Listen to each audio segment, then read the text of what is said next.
बिस्मिल्लाहिर्रहमानिर्रहीम। आज हमारा टॉपिक है जी ट्रांसफार्मर। आज हम ट्रांसफार्मर के एमसीक्यूज़ यहाँ पे करेंगे। सबसे पहला एमसीक्यूज़ है ट्रांसफार्मर का, विच of the following is minimised bye eliminating the core of a transformer.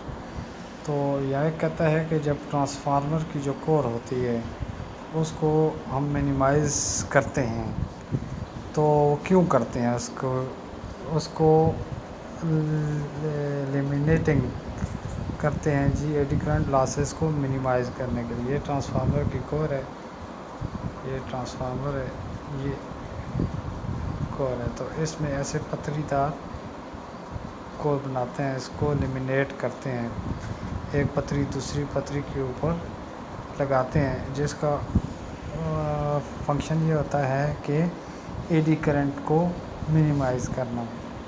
क्योंकि law of electromagnetic induction, Faraday का लॉ है, जब एक किसी कंडक्टर में से मैग्नेटिक फील्ड गुजरेगी तो उसमें क्या पैदा होगी, करंट पैदा होगी। ठीक हो गया।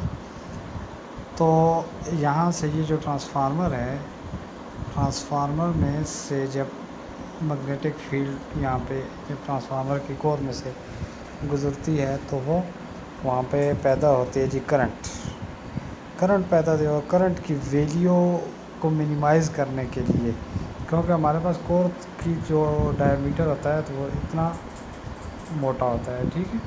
तो इसको हम पतलीदार इसलिए बनाते हैं कि इसका जो डायमीटर, ताकि मिनिमाइज़ करें, क्योंकि करंट को तोड़ने के लिए ना इसको पतलीदार बनाया जाता है। इसको पतलीदार बनाते हैं, एक पतरी दूसरे के ऊपर लगाते जाते हैं ताकि इसकी डाया को कम से कम किया जाए।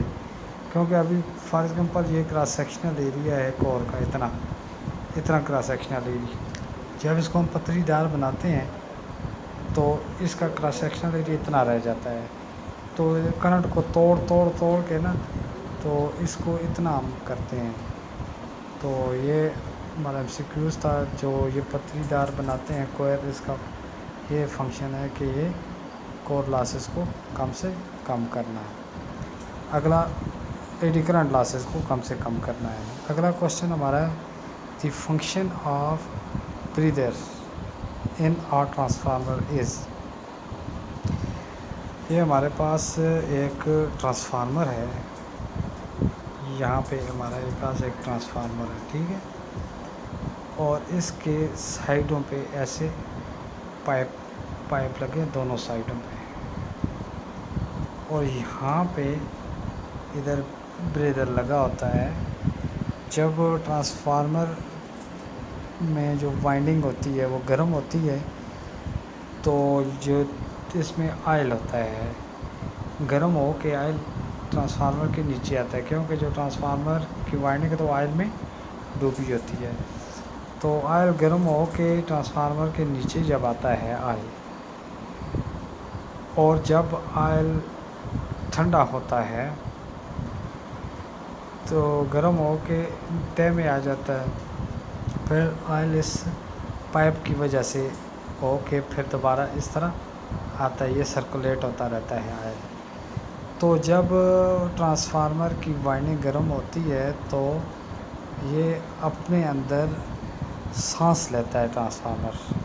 तो यहाँ पे ब्रेदर आता है, ब्रेदर, इसके ज़रिए ट्रांसफार्मर सांस लेता है। जब इसके ज़रिए ट्रांसफार्मर सांस लेता है तो ब्रेदर का काम क्या होता है, ब्रेदर जो होती है उसका फंक्शन ये होता है कि to arrest flow of moisture when outside air enter the transformer.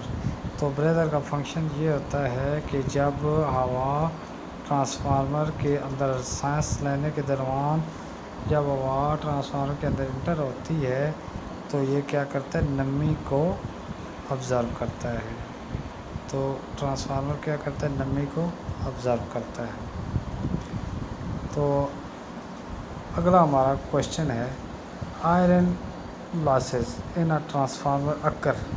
वो कहते हैं जो ट्रांसफार्मर में दो लॉसेस होते हैं,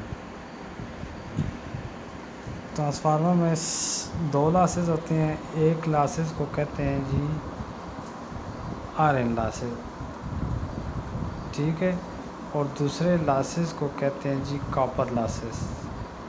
एक आयरन लॉसेस हो गया और दूसरा कॉपर लॉसेस हो गया। ये दो लॉसेस होते हैं ट्रांसफार्मर में।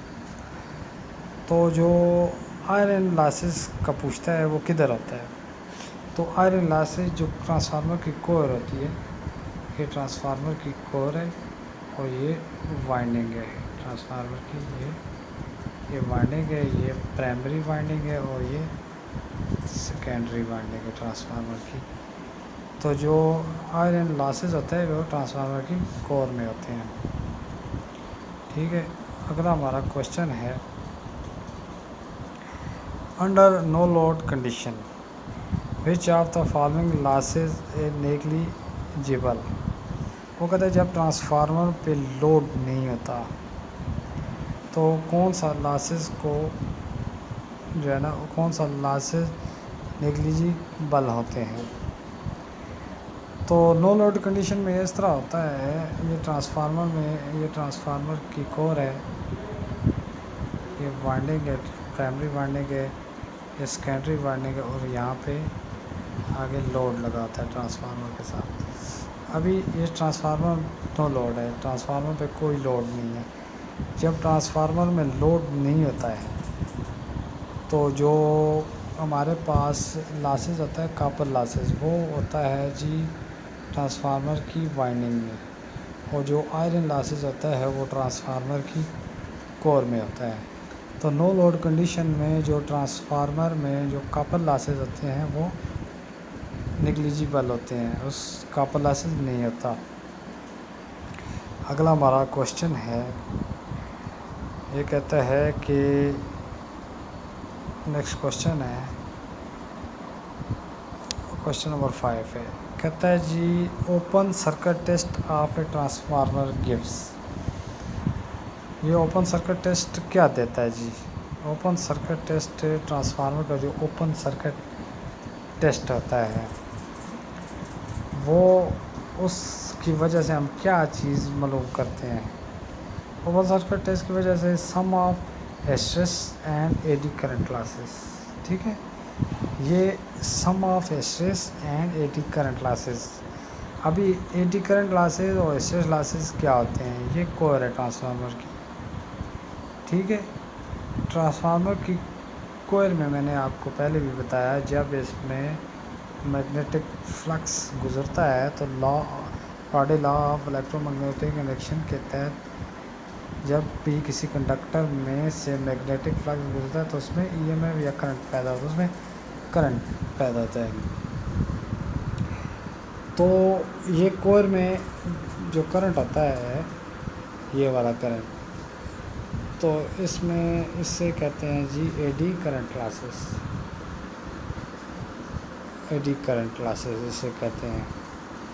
तो दूसरा जो हिस्टरेसिस लॉसेस होता है वो रेसिडुअल मैग्नेटिज्म की वजह से, इसमें दो लॉसेस कोर में होते हैं, एक को एडी करंट लॉसेस कहते हैं और दूसरे को हिस्टरेसिस लॉसेस कहते हैं। तो ये दोनों लॉसेस मालूम करने के लिए हमने क्या करना पड़ता है, open circuit test. Open circuit test इस तरह होता है, ये हमारे पास ट्रांसफार्मर है, ये वाला, यहाँ पे प्राइमरी वाइंडिंग है और ये जो सेकेंडरी वाइंडिंग है। तो सेकेंडरी वाइंडिंग को हमने ओपन रखते हैं, यहाँ पे लोड कनेक्ट नहीं करते, ठीक है। और यहाँ से हम इसको सप्लाई देते हैं प्राइमरी वाइंडिंग में। तो यहाँ पे हम इस्तेमाल करते हैं जी, यहाँ पे एम्पेयर मीटर सीरीज़ में लगाते हैं करंट मालूम, आई मालूम करने के लिए, वी मालूम करने के लिए हमने यहाँ पे वोल्ट मीटर लगाते हैं। वोल्ट मीटर हमेशा पैरेलल में लगता है और यहाँ पे फिर हम वाट मीटर लगाते हैं।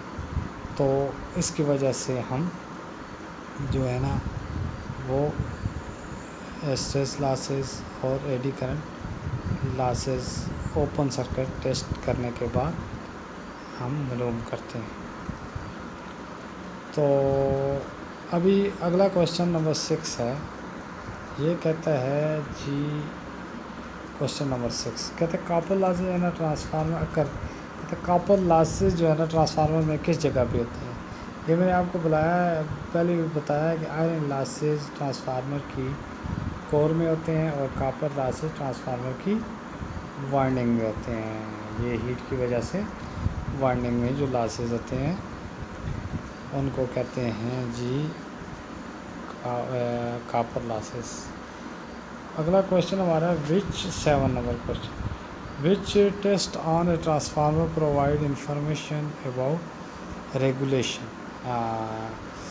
ये रेगुलेशन मालूम करने के लिए कौन सा टेस्ट किया जाता है वो हम करते हैं जी back to back test regulation के लिए करते हैं। और जो हम टेस्ट करते हैं शॉर्ट सर्किट टेस्ट। ये देखिए ये ट्रांसफार्मर की कोर है, ये प्राइमरी वाइंडिंग है और ये सेकेंडरी वाइंडिंग को हम क्या कहते हैं शॉर्ट करते हैं। और यहाँ पे एम्पेयर मीटर लगाते हैं, यहाँ पे वोल्ट मीटर लगाते हैं, यहाँ पे वाट मीटर लगाते हैं। तो ये हम शॉर्ट इसकी वाइंडिंग सेकेंडरी को शॉर्ट करके ट्रांसफार्मर की तो हम कौन सा कॉपर लॉसेज मालूम करते हैं। तो ओपन सर्किट की वजह से हम आयरन लॉसेज, एडी करंट और हिस्टैरिसीस लॉसेज मालूम करते हैं। अभी हमारा और ये कहता है क्या ना which test on transformer provide information about regulation back to back test करते हैं रेगुलेशन के लिए जी। 8 नंबर क्वेश्चन है for a transformer the condition for maximum efficiency. तो मैक्सिमम एफिशिएंसी तब होती है ट्रांसफार्मर की जब दो लॉसेज आपस में बराबर होते हैं। कॉपर लॉसेज और आयरन लॉसेज जब आपस में बराबर होते हैं तो ट्रांसफार्मर क्या करता है उसकी मैक्सिमम एफिशिएंसी होती है। तो नेक्स्ट हमारा क्वेश्चन है eddy current losses in a transformer coil can be reduce. Eddy current can be reduce. तो ये कहता है कि एडी करंट लॉसेज किस तरह कम करते हैं ट्रांसफार्मर में। तो ये पहला है reducing the thickness of lamination. ये मैंने पहले भी आपको बताया है, ये जो ट्रांसफार्मर की कोर होती है तो इसकी मोटाई कम करके इसकी थिकनेस को मिनिमाइज़ करके हम एडी करंट लॉसेस को मिनिमाइज़ करते हैं। ठीक है, इसको पतरीदार बनाते हैं, पतरीदार इसको बनाते हैं ताकि इसकी ये एडी करंट लॉसेस को कम से कम किया जाए ताकि कोर में से जो करंट गुजरता है इसको तोड़ा जाए, कम से कम इस करंट को किया जाए। क्वेश्चन नंबर 10 है in a transformer. Question number 10 है in a transformer the magnet coupling between the primary and secondary circuit can be increase. तो ये क्या कहता है in a transformer the magnetic coupling between the primary and secondary can be increase. तो ये primary और secondary ये हमारे पास कोर है, ये प्राइमरी वाइंडिंग है और ये सेकेंडरी वाइंडिंग है। तो इन दोनों में इसमें मैग्नेट जब इसको सप्लाई के साथ ट्रांसफार्मर को जोड़ा जाता है तो इसमें मैग्नेट पैदा होता है जो मैग्नेट इसके साथ आके सेकेंडरी के साथ लिंक करता है, सेकेंडरी वाइंडिंग के साथ लिंक करता है। तो ये क्या कहता है, तो ये कहता है कि ये कैसे इंक्रीज़ होता है। तो इसका जो ऑप्शन हमारे पास सी करेक्ट है, using the magnetic core of low reluctance. ये देखें लो रिलेक्टेंस, रिलेक्टेंस जिस तरह रेजिस्टेंस होती है, रेजिस्टेंस जो क्या करती है I is equal to V over R. जो रेजिस्टेंस क्या करती है करंट की अपोजिट होती है। ठीक है, ये इन्वर्सली प्रोपोर्शनल होती है करंट के। रेजिस्टेंस जब बढ़ेगी तो क्या होगा, रेजिस्टेंस जब बढ़ती है तो करंट बढ़ता है, रेजिस्टेंस जब कम होगी तो करंट कम होगा। इन्वर्सली प्रोपोर्शनल है ना। रेजिस्टेंस जब बढ़ती है तो करंट ये बढ़ेगा। तो ये यहाँ पे जो रिलेक्टेंस होती है ये क्या करती है, रिलेक्टेंस 1/, इसके अपोजिट होती है रिलेक्टेंस। रिलेक्टेंस मैग्नेटिक फ्लक्स को अपोज करती है, यानी अब मैग्नेटिक फ्लक्स की सिमत में मुखालफत पैदा करती है, उसके रास्ते में रुकावट बनती है, ये जो रिलेक्टेंस होती है। ठीक है, तो ये हमारा क्वेश्चन नंबर 10 का जो ऑप्शन है सी नंबर ये करेक्ट है। अच्छा, हमारे पास अगला क्वेश्चन है 11। If the flux density in A core of a transformer is increase, ये कहता है कि ट्रांसफार्मर की फ्लक्स डेंसिटी को इंक्रीज़ करते हैं, तो ये यहाँ पे ऑप्शन नंबर सी करेक्ट है। Size of the transformer can be reduce. ठीक हो गया। फ्लक्स डेंसिटी बढ़ाने के लिए हम क्या करते हैं, ट्रांसफार्मर का साइज़ कम करते हैं तो फ्लक्स डेंसिटी बढ़ेगी। क्वेश्चन नंबर 12 है which losses in a transformer varies significant with load. हाँ, ये बहुत इम्पोर्टेंट क्वेश्चन है। कहता है which losses in a transformer varies significant, वो कौन सा लॉसेज है ट्रांसफार्मर में जो लोड के साथ वेरीज करता है। समझो, लोड जब बढ़ता है तो वो लॉसेज बढ़ता है, लोड कम होता है तो वो लॉसेज कम होता है। हमारे पास जो आयरन लॉसेज होता है RS, इसको कांस्टेंट लॉसेज भी कहते हैं आयरन लॉसेज को। ये लोड बढ़े या कम हो ये सेम रहता है। ठीक हो गया, ये सेम रहता है। तो हमारे पास जो कॉपर लॉसेज होता है ये क्या करता है, वेरी करता है। जब लोड बढ़ता है तो ये बढ़ता है, जब लोड कम होता है तो ये कम होता है। ये वेरी करता है, लोड के साथ ये वेरी करता है, ये जो लॉसेज होता है। तो इस question number 12 which losses and transformer very significant with load, तो इसका आंसर है C. Answer C, copper losses है। 13 नंबर क्वेश्चन हमारे पास है voltage remaining constant if the frequency is increase then, तो इसका ऑप्शन है C, eddy current losses will remain unchange. तो एडी करंट लॉसेज क्या होता है, वो चेंज नहीं होता, वो कांस्टेंट होता है। Question number 14 the power factor in a transformer, ये बहुत इम्पोर्टेंट क्वेश्चन है। जो पावर फैक्टर होता है ट्रांसफार्मर का वो किस पे डिपेंड करता है, तो ये हमेशा लोड पे डिपेंड करता है।